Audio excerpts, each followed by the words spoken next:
안녕하세요. 피부과 전문의 박경태 원장입니다. 요즘은 사춘기 여드름뿐만 아니라 성인형 여드름으로 고민하고 계시는 분들이 많습니다. 여름에는 증가하는 피지 분비로 여드름은 더욱 악화되고 스트레스도 증가하게 되는데요.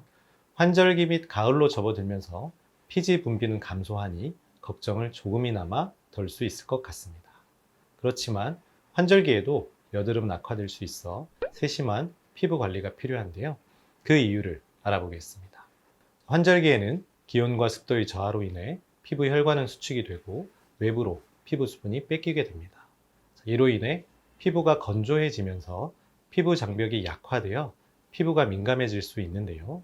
일반적으로 피지 분비가 감소하나 피부 관리에 따라 지성 여드름 피부를 갖고 계신 분이나 그렇지 않은 분들 모두 여드름이 발생할 수 있으니 주의가 필요합니다. 특히 세안법이 중요한데요. 여름에 땀과 피지 분비가 많을 때, 특히 여드름으로 고생하시는 분들은 세안을 꼼꼼하다 못해 과하게 하는 경향이 있습니다. 유튜브나 인터넷 광고에서도 세안의 중요성을 강조하면서 다양한 세안제들을 판매하고 있는데요. 인터넷 광고를 보면 많은 제품들이 약산성이면서 식물성 재료로 만들었고 민감성 피부에 쓸 수 있다는 내용과 함께 사람들의 구매 후기를 잔뜩 올려 구입을 유혹하고 있습니다. 병원에서 여드름으로 내원하시는 분들에게 여쭤보면 특히 여성분들은 여드름을 가리기 위해 파운데이션을 포함해 두꺼운 메이크업을 하게 되고 이를 또 깨끗이 씻어내기 위해 클렌징 오일이나 밤을 1차 세안제로, 클렌징 폼을 2차 세안제로 사용하는 경우가 많습니다. 클렌징 폼도 세안 후 피부가 매끈하게 되는 제품들을 많이 사용하고 계신데요. 이런 이중 세안법이 오히려 여드름을 악화시킬 수가 있습니다. 클렌징 오일이나 밤은 화장품과 피지 등 피부상의 노폐물을 잘 제거할 수 있지만 오일 성분이 피부 장벽의 지지를 파괴하거나 피지와 반응하여 오히려 좁쌀 여드름이라 부르는 면포를 만들 수 있으며 강한 2차 세안제 또한 피부 장벽의 지지를 파괴해 오히려 보상작용으로 피지 분비를 증가시켜 여드름이 악화되는 경우가 빈번합니다. 세안을 너무 과하게 하다 보니 세안 후 겉으로 보이는 피부는 매끈하나 시간이 지나면서 피지 분비는 여전히 많고 번들거리는 피부에 비해 속당김과 건조감을 호소하는 경우들이 많습니다. 그래서 피부의 손상을 최소화하는 자신에게 맞는 세안법이 중요한데 세안으로 인한 자극을 줄이기 위해서는 우선 화장 시 바르는 제품을 줄이고 유분이 많이 함유된 제품을 피하는 것이 좋습니다.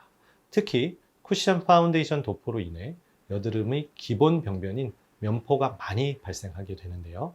여드름 환자에게 쿠션 파운데이션을 바르지 않게만 해도 여드름이 많이 호전되는 것을 경험합니다. 따라서 쿠션 파운데이션 뿐만 아니라 여드름을 유발하는 유분이 많은 화장품들은 피하는 것이 필요하고 선크림 이상 화장을 해야 하는 경우는 클렌징 오일이나 밤 대신 클렌징 밀크와 클렌징 워터를 1차 세안제로 하고 약산성 저자극 세안제를 2차 세안제로 권유드립니다. 꼭 기억하셔야 할 내용은 약산성이라고 다 저자극은 아니며 천연 식물성 성분으로 만들고 민감성 테스트를 거쳤다고 해도 식물성 성분이 강한 계면 활성제 성분일 수 있으므로 제품 선택을 신중히 해야 합니다.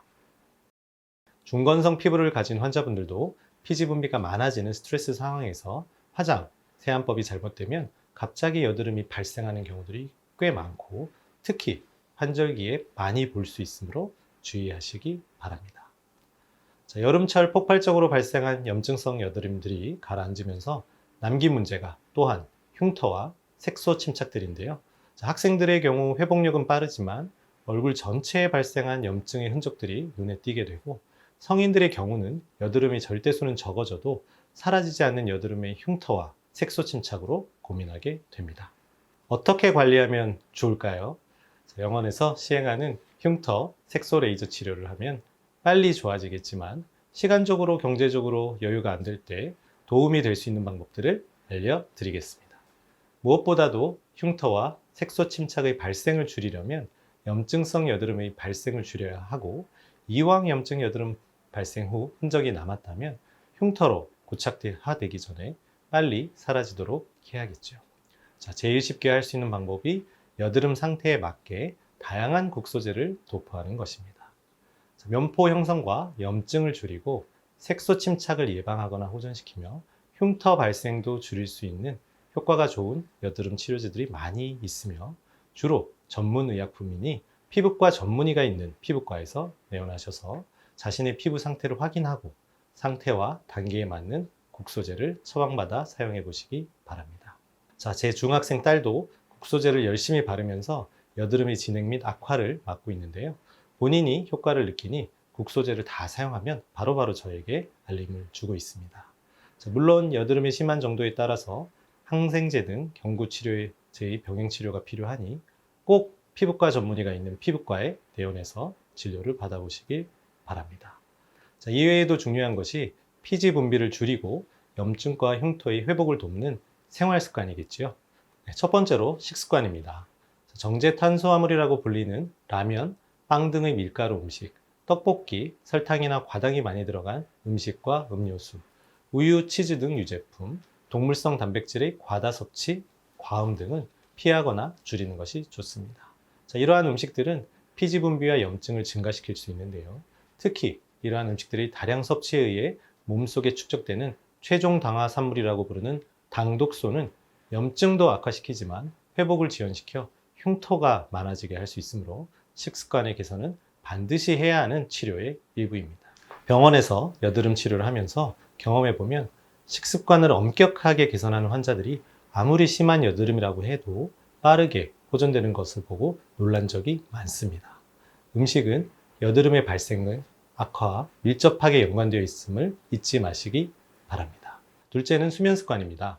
요즘에는 공부와 일이 늦게 끝나고 이후 휴대폰을 보고 게임 등을 하느라 12시 이후에 취침을 하는 학생 및 젊은 분들이 많습니다. 수면의 시간과 무관하게 늦은 취침 자체가 피지 분비를 악화시키며 염증이나 흉터의 회복을 방해하므로 여드름이 심한 환자라면 특히 12시 전에 취침하는 것을 권유드립니다. 셋째는 스트레스 관리입니다. 시험 또는 직장 스트레스로 여드름은 자주 악화되는데요. 특히 성인형 여드름의 경우는 청소년들에 비해 호르몬의 변화보다 스트레스가 더욱 중요한 역할을 합니다. 늦은 취침과 수면 부족, 피로도 증가 등의 육체적 스트레스와 업무와 인간관계를 인한 정신적 스트레스 모두 피지 분비와 염증을 증가시키는데요. 건강한 취미생활, 복식 후 명상 등을 통해 과도한 스트레스에서 벗어나는 것도 매우 중요합니다. 여드름으로 고민하시는 분들을 위해 환절기 피부관리법과 여드름 호전에 도움이 되는 내용들을 말씀드렸는데요. 혼자서 해결하려고 하거나 인터넷에 돌아다니는 잘못된 정보에 현혹되지 마시고 피부과 전문의가 진료하는 가까운 피부과에 내원하셔서 본인의 상태를 확인하고 적절한 치료를 받아보시길 바랍니다. 우리들의 피부과에서는 여드름 치료를 위해 내원하시는 경우 상황에 따라 진료, 상담, 설문지 체크 등을 통해 환자분의 피부 상태, 피지 분비 정도, 생활 습관 등을 확인하고 개개인에 적합한 치료를 제시하려고 노력합니다. 약물 치료만 원하시는 경우 피부 장벽, 면포 및 염증성 여드름의 심한 정도, 여드름의 범위, 여드름 흉터 및 색소 침착의 존재 여부 등에 따라 적합한 국소제 및 경구제를 처방합니다. 치료를 원하시는 경우 피부 장벽의 상태, 여드름의 단계 및 염증 상태에 맞춰서 관리 프로그램을 진행하며 피지 분비가 너무 많고 관리와 약물 치료만으로는 호전이 느릴 것이 예상되는 경우 피지 분비를 줄이는 레이저나 피지선을 파괴하는 고주파 치료 등을 안내하고 병행 치료를 합니다. 또한 성인형 여드름의 경우 턱이나 얼굴 외측 등 동일한 부위에 지속적으로 발생하는 경우들이 많은데요. 이런 경우 피지선을 파괴하는 고주파 치료가 효과적일 수 있습니다. 자, 여드름은 피지선의 만성 염증성 또는 대사성 질환입니다. 앞에서 말씀드린 피부만을 포커스로 하는 치료들도 중요하지만 여드름을 지속적으로 발생하게 하는 내적인 문제들의 개선이 반드시 필요합니다. 따라서 우리들의 피부과에서는 캐스프리 과정을 통해 전인적으로 접근하고 있는데요. 식습관, 수면 습관 등의 개선을 위해 노력할 뿐만 아니라 치료의 반응이 느린 경우 기능의학 검사 등을 통해 숨어있는 악화 요인을 찾는 노력도 하고 있습니다. 장내 유해균 증가를 포함한 위장관 이상, 독소의 축적, 호르몬의 불균형 등이 여드름 발생의 근본적인 요인일 수 있으므로 그러한 요인들을 찾아내어 환자에게 알리고 개선하는 것이 빠른 호전과 재발 방지를 위해 꼭 필요한 과정입니다. 자, 재발성 여드름으로 고민하는 분들께 근본 원인과 다양한 원인을 찾아 여드름이라고 불리는 만성염증을 해결하는 우리들의 피부과 만의 치료를 추천해 드립니다.